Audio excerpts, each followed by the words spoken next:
And that's what the amazing thing with the internet is. There's so many tools, and that leads into kind of the foundation of our conversation today is name, image, likeness. And ironically, we talked the other day and I told you our state was allowing our high school student athletes to leverage and monetize their name, image, likeness. Well, that was rejected yesterday. So we're back to just college kids. And now being in this business, it's changed a lot in the last 2 years because we knew it was coming, with the college athletes making more. And now these coaches are making 9-10 million a year. We knew money is going to drive a lot of different things, and some great and some seriously bad.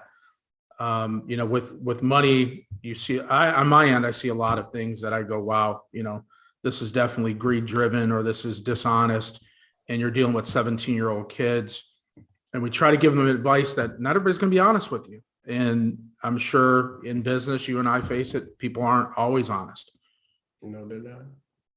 They're not. No. On the name, image, likeness, I know you do a lot with that. We do a lot. Everybody says brand, the buzzwords I call them, brand, scalability, leveraging, all this. What do you really define name, image, and likeness as?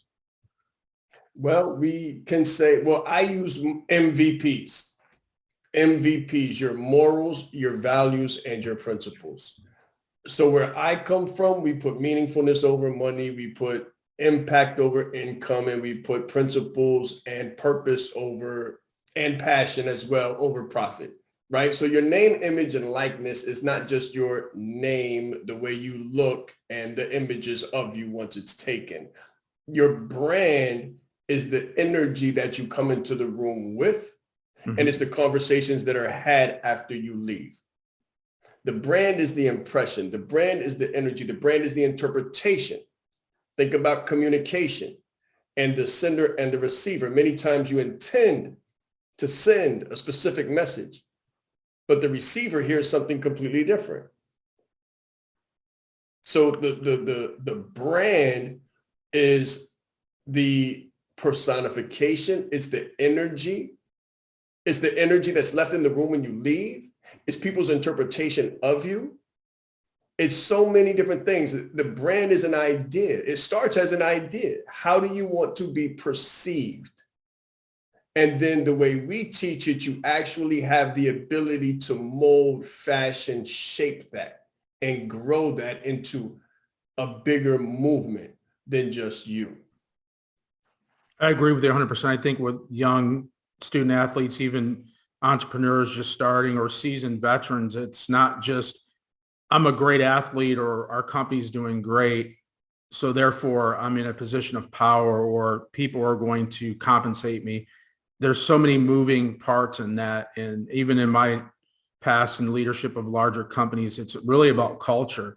And it's about people buying in and being a good coach and a good leader. And it doesn't mean you're the smartest guy in the room. I've been in situations where I knew I got to hire people better than me and then work with that management team and build that culture. And it takes some crafting and to get people to buy in what you're doing. It doesn't mean it's dishonest. It's just, this is what we're, our agenda, what we're here to do. With the student athletes right now, what I'm seeing is they just think, since I'm the top player, I can do whatever I want on social media. And then I'm still going to get these deals. And that's the furthest from the truth. Because if you look at pro athletes, there's a big shift in marketing where a lot of companies, when you look at even Subway with Jared, that situation, you look at athletes when they have a criminal charge or civil issues, the corporate brands run, they scatter. There's a moral clause in that agreement. And I think it's important for the listeners to understand that. A lot of people see the back end result of, a reaction to an action, but really people are watching everything you do under a microscope with social media. Yes, the camera is truly never off of you. The eyes of the world are always upon you. So you always have to be mindful of what you're doing, why, how it could be interpreted, what the context, content, what the consequences of that interpretation could be.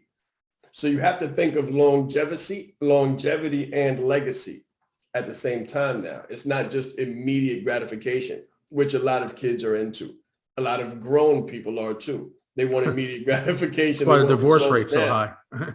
They want to have an idea and have the result. They want to plant the seed and then sit in the shade. And it just doesn't happen that way. It takes years and years to build it.